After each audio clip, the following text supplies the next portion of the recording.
Lepo pozdravljeni in dobrodošli v mojem knjižnem kotičku. V tokratni pravljici bomo spoznali družino poljskih miši, ki so si ustvarile dom tik ob vrtu, polnem raznovrstne ter okusne zelenjave. A nekega dne so se miške znašle v veliki stiski. Namreč vrt je pričel varovati strašni maček in njihovega lagodnega življenja je bilo konec. A ne za dolgo.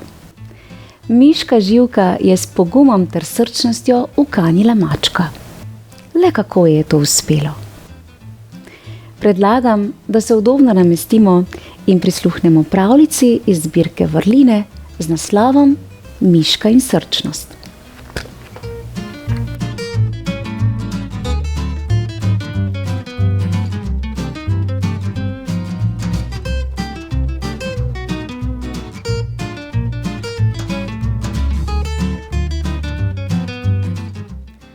Nekoč je živela velika družina poljskih miši in bila je zelo srečna.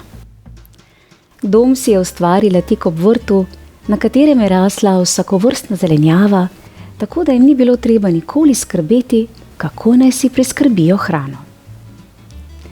Miške so prespale skoraj ves dan, ko pa se je znočilo, so prilezle iz luknjice in se čisto potihem, da jih ne bi odkrili, odpravile na vrt. Tam so si privoščile bogato gostijo. Včasih so si nekaj živeža odnesle tudi v domače shrambe, da so ga imele na zalogi za vsak primer. Med številnimi člani družine je bila tudi miška Živka. Ni bila niti najbistrejša med vsemi, niti najhitrejša, niti največja, niti najbolj ljubka, niti najbolj prijazna. Bila pa je zelo močna in srčna in nikoli se ni pritoževala. Živka, ali te nič ne zebe? So jo spraševale druge miške. Me, ampak se da prenesti, je odgovarjala. Živka, ali nisi nič utrujena? Sem, ampak se da prenesti. Miškam se je godilo kot v nebesih, dokler se ni nekega dne vse spremenilo. Lastnikom vrta je bilo dovolj, da jim glodavci požrejo vse pridelke, ki jih gojijo, in so kupili črnega mačka. Ker je bil velik in močan, je dobil ime Samson. Uboge miške so kar okamenele od groze, ko so ga zagledale. Nič več niso mogle na vrt. Lagodnega življenja je bilo konec. Izgubljene smo, so tarnale. Zdaj lahko jemo samo plevel in neokusne koreninice. Pa še sreča, če jih najdemo. Nevarni Samson se je sprehajal okrog vrta. Gorje miški, ki bi jo tam srečal. Miškam so spodleteli vsi poskusi, da bi ga prevarale. Že nadaleč jih je zavohal in bil zmeraj zelo pozoren. Miške so bile obsojene na stradanje.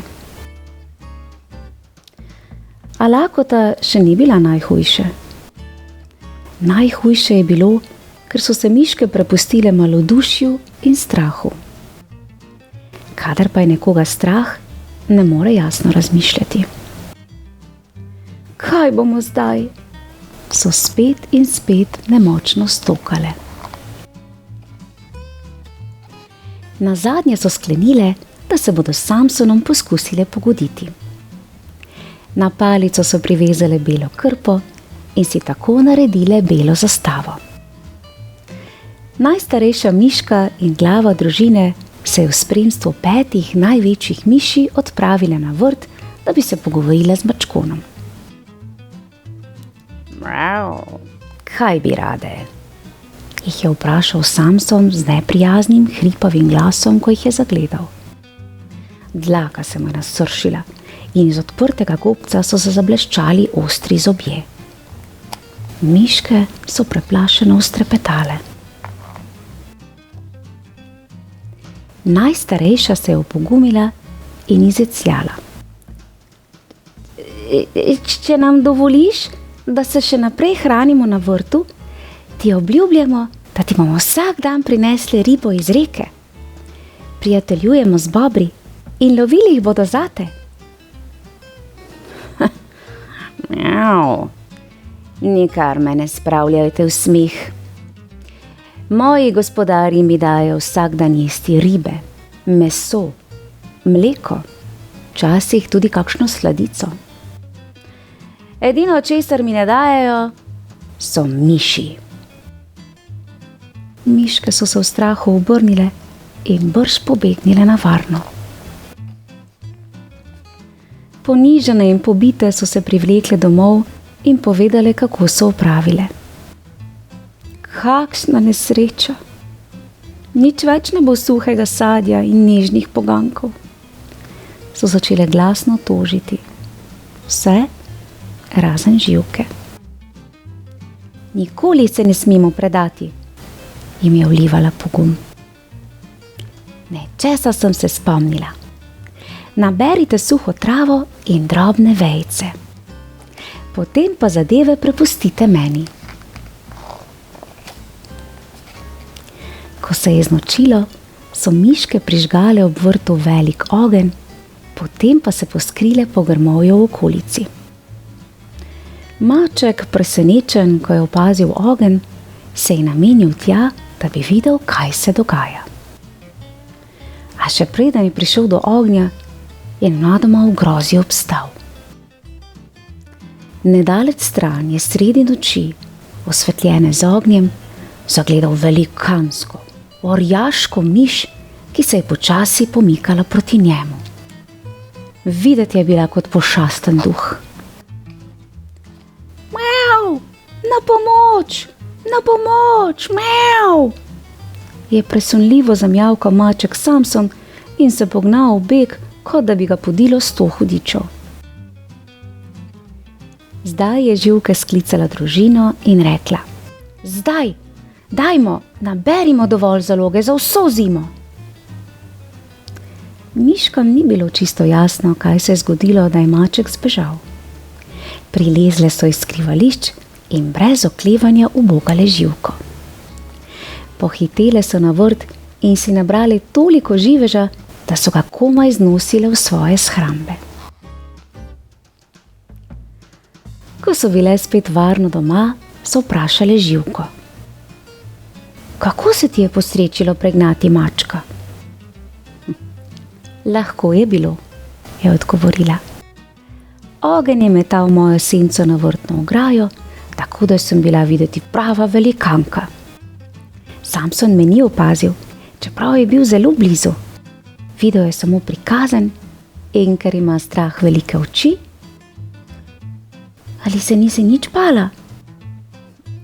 Seveda sem se, a se je dalo prenesti. Bila sem močnejša od mačka, kajti zbežal je on. Srčnost ni samo telesna moč, ampak tudi zmožnost prenašati težave in se jim postaviti po robu. Odslej so miške vsakokrat, ko so potrebovale hrano z vrta, prižgale ogenj. Kakor hitro ga je maček Samson zagledal, jo je pobrisal čim dlje v stran. Še zmeraj ga je v sanjah preganjala velikanska miš, pa čeprav je bila prikazan samo Živkina senca. Živka res ni bila najbistrejša med vsemi, niti najhitrejša, niti največja, niti najbolj ljubka, niti najbolj prijazna. Bila pa je zelo močna in srčna, kajti rajši se je lotevala težav in jih reševala, četudi je bilo nevarno, kakor sedela doma in tarnala.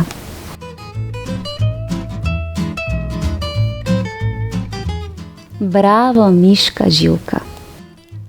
Srčnost, res ni stvar velikosti, hitrosti ali moči, temveč poguma, vztrajnosti ter zaupanja vase. In včasih je dovolj le ena pogumna misel ali srčna odločitev, da stvari znova zaživijo. V mojem knjižnem kotičku pa lahko prisluhnete še eni srčni pravljici z naslovom Pogumni rečni kamenčki. Prijazno vabljeni k poslušanju. Lepo se imejte, bodite srčni ter vztrajni. Pošiljam vam pravličen pozdravček v družbi družine poljskih miši ter mačka Samsona. Čau, čau. Bravo, miška.